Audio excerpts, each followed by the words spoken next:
I'm going to anoint you and bless you according to your capacity and according to your thirst, according to your desire.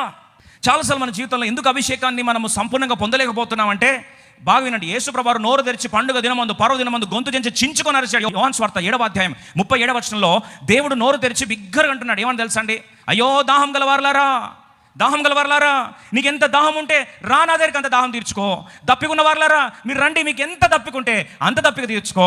మీకు జీవ జల నదులు ప్రవహింపజేస్తాను, రండి కలిసి చూద్దాం. పండుగలలో మహాదినమైన అంత్యదినం యేసు నిలిచి, ఎవడైనను దప్పికొని నేడలా నా యొద్దకు వచ్చి దప్పి తీర్చుకున్నాను. నీకు దాహం ఉందా? దప్పిక ఉందా?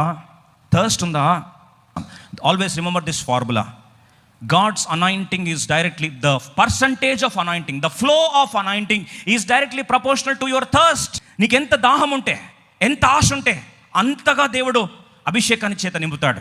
నీకు ఎంత ఆశ ఉంటే అంతగా దేవుడు నింపుతాడు. అర్థం చేసుకోవడం కొరకు ప్రభు అంటాడు, అయ్యా దాహం గలవారులారా